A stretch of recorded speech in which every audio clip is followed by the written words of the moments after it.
I'm Cheryl Myrer. I'm the director of Downtown Pittsfield, Inc. And I'm happy to introduce Ricardo Morales, who's the Commissioner for Public Services and Utilities, who's going to talk about our shared streets and spaces. Round two. Take it away, Ricardo. Round two of the shared streets and spaces. It's aptly called Winter Streets and Spaces, only because it was awarded in the winter. So thank you, Cheryl. We're going to be looking at a quick update on where we are, and then moving into a deep dive into the drawings and the work ahead of us, specific to the changes on the street between Park Square and Wacona on North Street. So I'm happy to announce that we just opened earlier today the bids for the project, and we have a low bidder, Markings Inc., and they came in with within the budget about $10,000 or $15,000 below budget. So great news. We're excited to start with them. A lot of the work that can be done without some of the further input I'm looking for from the downtown Pittsfield environment and merchants and people can be started, like purchasing some of the material and preparing to grind off and eliminate what we did in the first iteration of the pilot. That will be done. It's one of the first things that needs to be done. So that's basically for an update. In terms, unfortunately, I do not have much of an update in terms of the parklet aspect, because we are just moving slowly with the market. These are wood products, and everywhere you're dealing with wood products, it's a nightmare to get materials and people to buy in. And not only that, you could do it, I would say, but it would come as it's no surprise it would be at a premium if you want to get anything done in a reasonable time frame. So we are communicating with the state about this to let them know that is stalling, or potentially moving towards something different. So I will start going drawing by drawing. Let me share my screen. These drawings, the sheets you'll see here, there's 11 sheets, were the ones used for the bidding. And so they include the information that we're going to be building for. The work, I'll be zooming in and out. Alicia, don't worry, I'll zoom in. As you can see, the work will start on Park Square and at Wacona Street of North Street, the first intersection moving northbound on North Street with Wacona. The first sheet you'll see here is the general sheet, and I'll stop here for a quick second and explain what the elements we'll see in the drawings. You'll see elements like the buffered bike lane on both sides of the bicycle lane. The buffer will vary depending on where it is on the street. We will basically use the buffer to eat up the difference between a 6 foot wide bicycle lane and the remainder of the travel lane. Normally it is at least between Park Square and about Union Street, we're talking about a 16-foot travel lane. So we may end up with buffer lanes that are about 5 feet each. That's just to give you an idea. Alternatively, we could increase the width of the bicycle lane to be a little wider. But the plan is to maintain the parking where it is, maintain the farthermost, or in a sense, the travel lane closest to the center of the street where it is, and then the lane between those two be converted into a buffered bike lane.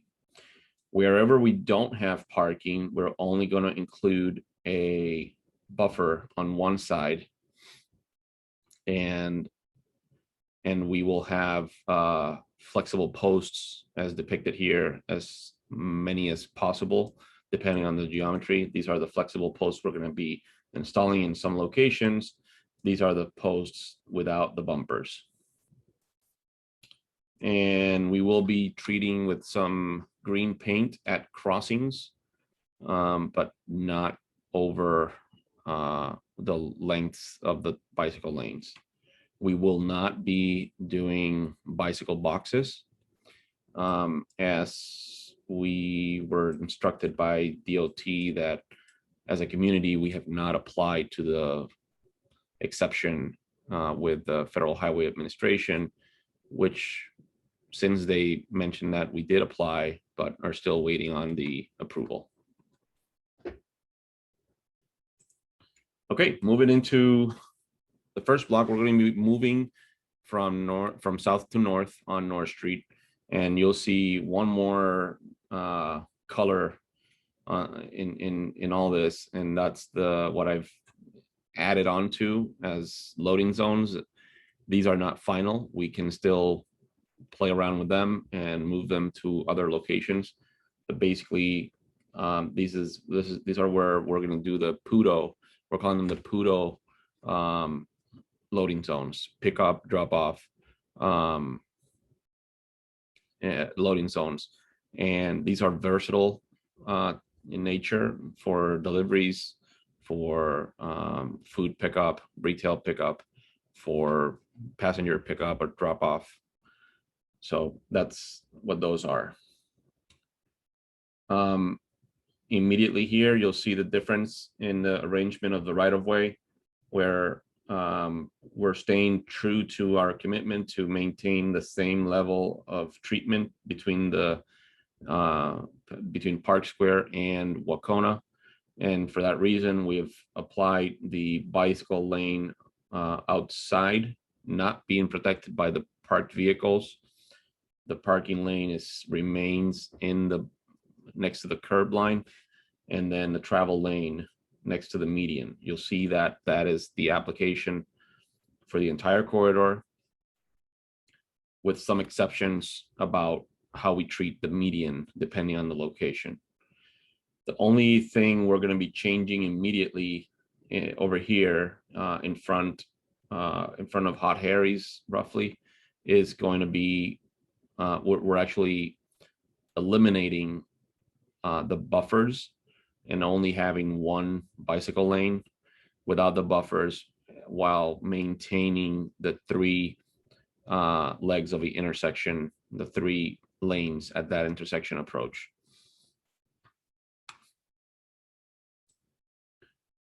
As we move north from here, again, all of what's here now, as the initial pilot was put in place, will be eliminated, and this iteration of the pilot will be installed. Everywhere you see the orange is the PUDO loading zones, PUDO zones. This is the first time I say them out loud. I don't know if they lend themselves for that, so we'll keep going. So over here we have Fenn Street. I think I went to the wrong sheet. There we go.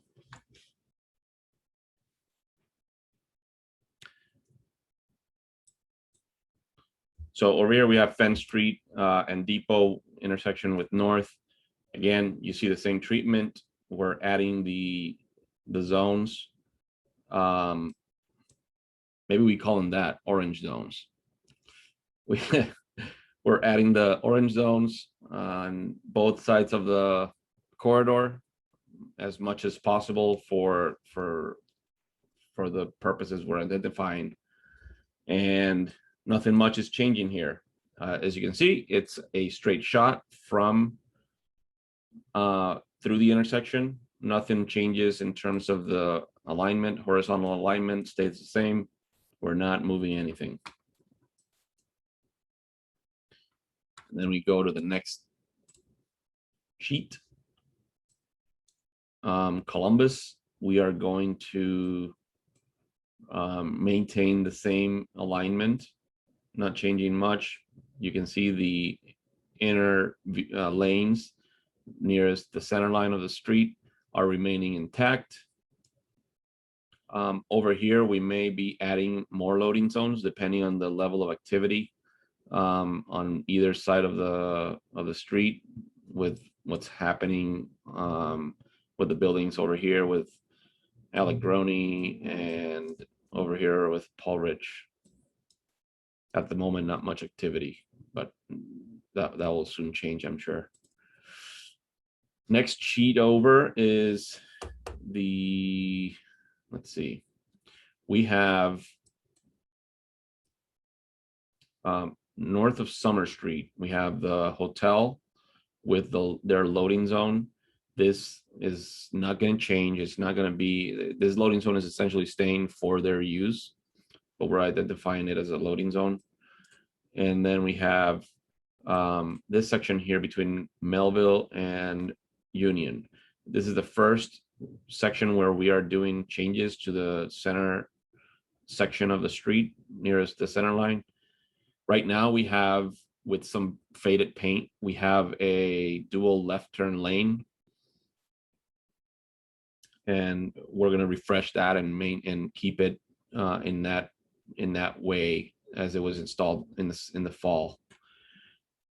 We are still in time to leave the diagonal parking, but we are analyzing how that will be impacting the bicycle lane.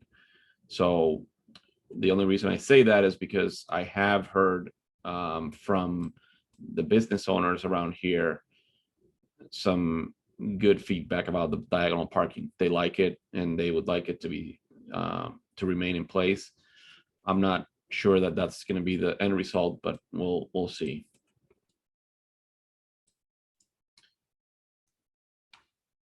And in terms of the bike lane, again, it's straight shot, no horizontal deflection on the bicycle lane.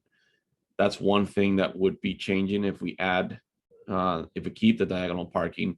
We will be needing to deflect the bicycle lane to avoid the back of the vehicles. Over here, we have the church on the east and some businesses on the west, but we're not, other than the bus stop, this is the bus stop here. Other than that, we were talking about adding something here potentially for the corner businesses. But that's still something that we can do even after we're done with the project. Those are supposed to be versatile. We're going to be doing one type of sign that quickly identifies wherever that sign is, identifies the spots, and if a business moves, we can move the sign somewhere else. Hopefully something else comes to that spot, but that's the plan, to be versatile. No changes on the median, straight shot on the bike lane, not much. This is quickly becoming a little boring, so hopefully it's not that boring when you're on the bicycle riding along the bike lane. Personally, I fall asleep on straight shots while I'm driving. It doesn't happen when I'm riding the bicycle, so I'm not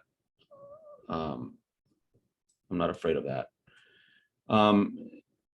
Over here, we have some bus stops that we have to deal with. So there will be some break in the bicycle lanes and the buffers to allow for that interaction to happen. Again, same old, continuing with the same alignment. And then we have some differences now in the in the median treatment. So this point here is a little wonky, and this is where you're going to start having some changes in the alignment. So first off, we have the reasons for that is simple. We have on north of Madison, the parking lanes essentially stop. So there's no parking lane. The bicycle lane is closest to the curb, and for the most part, you have 2 to 3 lanes in the right of way. So we have to make that adjustment in the alignment here. And in this approach, we're eliminating, this is the only place where we are essentially eliminating a turn lane. But the reason we're doing that is to adjust for this only turn lane that we're basically creating for this section. This is the gas station. Is this White Terrace? No, this is White Terrace. So this whole area here is a little wonky, but that's I think it's going to be with the signage and the line painting is going to be easy to navigate.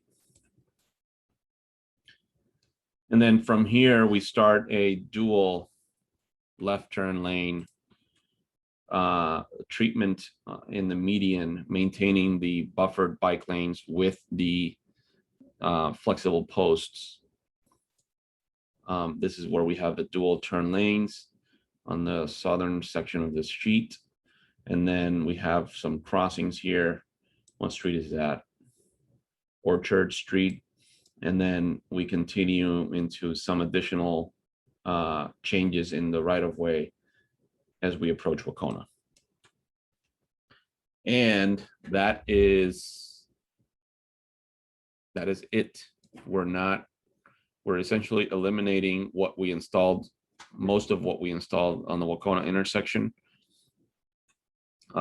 or maintaining some of it to marry this section of the project. So I should have said before that you can stop me at any moment to ask questions as I was going through the sheets, which I didn't do. So I'm going to do the whole thing again, and you're going to stop. No, just kidding. Let me know if you have any questions, and I'm glad to answer them. I have a quick question. Absolutely. Go for it. At the beginning, you mentioned something about the bikes that you were not doing at this time because you had to like apply for approval. What was that again? The bicycle boxes? Yeah, what are they exactly? Are you a little bit familiar with the intersection here, the changes we did on Fenn and North? We have a green box here. No. No. So are you talking about painting? It's really painting, yeah. Oh, okay. That makes more sense. Thank you. Yeah, it's a green bicycle box in the asphalt. And quick history here. The federal government allows municipalities and states to apply for the exceptions. The state can apply for a blanket exception for the entire state and their municipalities, or they can apply for their own roads, and they have only applied for their own roads. So the state can do bike boxes in their roads. Now each municipality has to do their own thing to apply for the exception. So it's a little some additional work we got to do. And building off Alicia's, sorry, Alicia. Building off your question though, this is another kind of general, kind of simple question. What is the purpose of the bike boxes? I've seen them, but I'm not quite sure what they do. The bike boxes serve a useful purpose as twofold. First is to increase the awareness of the bicyclist on the road. So you give priority to the person riding the bicycle at an intersection. And then the second thing is at the intersection, it creates a dual turn, the ability to have a dual turn. I think that's the term, a dual term or a dual stage. That's the word, a dual stage turn. So what that means is the bike box that's over here, if you see my cursor, I'm gonna draw it real quick in green. So you got a bike box here. Okay. You ride your bike and you stop here before there's a stop bar here, before or right after the vehicles. When it turns green, you continue going forward. All right, that's if you're going forward, if you're going through. The other part is you have a bike box over here. This is what we have right now on Fenn Street and North. So a bicyclist that wants to turn left and this light is green, you continue, stop here, the vehicles continue to pass because it's green. And then when you're ahead of the vehicles on the Fenn Street leg, when this turns green, then you have the first go to turn. That's the dual stage turn. So that's what bike boxes are for. That's so interesting. Okay, got it. There we go. And it's nothing more than allowing DOT, the federal government allows specific paints to be put in the road, and they would be doing an exception if you wanted to do bike boxes. So on that, we did submit for the exception. We haven't heard anything. It was about a month ago. Got it. Okay. Then the only other question, I guess I was curious if you could just real quick go over any of the turning changes that might be happening. I guess there was, were there one or two reconfigurations? Probably best to start on the Wacona side. So you can faintly see the existing markings. You can tell. So we have this one here, the lane this is not per se the turn lane, although we do have a turn lane going that way. We're not eliminating that, but we are adding the buffer, and adding that buffer pushed everything west. So we're reducing the width of the road to 12 feet, which was much more than 12 feet, which is, the reason for that is it was 2 lanes. So we're eliminating the 2 lanes to 1. And in doing that, we're moving the center line there. And then over here, where we need the turn lane to go the other way, we're shifting it so that you can have that turn lane to Orchard. I believe that's Orchard, right? Yeah. That way we don't have if you're on the road, you're still having that one straight shot on North Street. Wherever we have parking, you have the double buffer bike lanes. Over here, the changes. So again, we're eliminating the 4 lanes to 2 lanes. So we're adding, this is called a road diet, and we're adding a center turn lane. It's a dual left turn lane. And it will be, if you're familiar with Pittsfield Road, Route 7 south between Pittsfield and Lenox, that's very common in that stretch. And then sorry, Ricardo, the dual turn lane is between which intersections? There's a couple. So the first one, moving from north to south, there's one between Madison and Orchard. Okay. And the other one will be that we currently have now between Melville and Union. Okay, thank you. And then another change to sort of the turning, it's on Madison Ave, where we are eliminating the 2 lanes. So we had to have this island, the median repainted to cover both lanes, to cover the one lane we're eliminating, and then there's still going to be a left turn allowed here, but there is no signal here, so this is uncontrolled right now, and it will remain. It's a I believe this is a yield to pedestrian sign here, so that's the only control we have, a yield sign. There must be a stop sign here, I'm pretty sure. Yeah. And then, like I said, on Melville, we're not making much of any change on, you see on Orchard, the turn lanes, I'm sorry, on Maplewood and Linden, the turn lane, left turn lane remains the same on both approaches. So we're not changing that.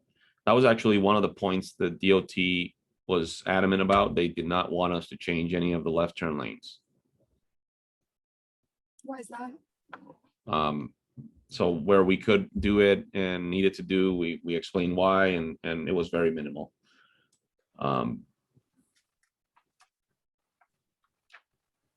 Mostly because the reason for that is we have agreements with the state for basically all the intersections in the city, and they have to, for years, have to approve them, and they recognize that we are doing pilot changes, and they want to see these pilot changes, but they also don't want us to go too crazy. Bottom line. And so this is kind of the second iteration, obviously, as everybody here knows. I guess, and maybe Cheryl or Karen, I don't know if anybody else wants to jump in, but I'm curious what kind of if you could talk a little bit about long range, what you see this project fitting into, and I think, I guess just I know it's another pilot, but is there a potential that this could be kind of the new configuration of North Street? Man, that's a great question. Yes, the short answer is this is intended to live, be studied, and then a decision made. That's the short answer. What we're trying to do is install this. The grant that we received includes money for the study, and it includes money for the parklet. So this work is going to cost us about $110,000, and we have another $68,000 for the parklets and for the study.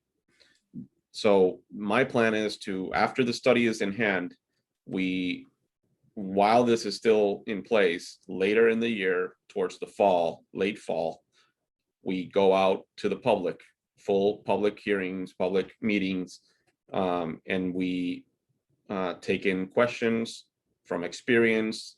How was the pilot in your opinion? This is what we found in the pilot study. We want to hear you, but also hear, look at this, at the facts. Not thinking that it's going to be controversial. I actually think that this iteration at least is going to be well received, especially because it addresses three of the concerns that came through while we installed the first iteration of this pilot. That being the non-continuity or lack of continuity between intersections or blocks, the very unpopular protected curbside bike lane, and I'm missing a third one. Well, the markings not being well painted and signage not being well established. So all of that is being addressed. I don't know if I could take the liberty here. I know I'm kind of hijacking a little bit, but I'm wondering, Cheryl, whether you have any thoughts, from the Downtown Pittsfield Inc. perspective on this new, pilot here. On the second phase. Correct. Mm-hmm. I think it'll be well received. Again, it's really Ricardo and his team have listened to what the businesses have to say on North Street and South Street, and have taken into consideration everything that was deemed, wrong with the first pilot. So I'm happy that we're going to see some changes here that will address those issues. I recognize that there's not virtually any business owners in the call that I see. So I'm willing to do this again if anyone reaches out and says, I missed it, or I would like to still have a chance to talk with Ricardo. They can either give me a call, you can share my info with them, or they can, if there's plenty of them, we can do another round of this. I'm more than happy to do that. Okay, thank you. There's still time to make changes. It's just paint. So we got some work to do. I really appreciate you taking into consideration everybody's concerns and Yeah. them. I voiced already some things that I've noticed that need to be changed and that are not in the drawings, the diagonal parking being one of them. I will go and meet with them, specifically with the business owners over there, to talk about that a little further. When do you think this next phase will be all, lines painted and new patterns underway? So DOT is requesting that we do the project by the end of May.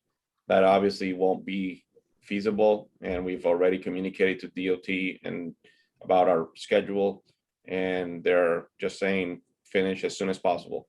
Our contract is for a few months, but in the contract we have that the work needs to be completed by end of June. And did you say you awarded the contract? The city did? Sorry? Has the contract been awarded?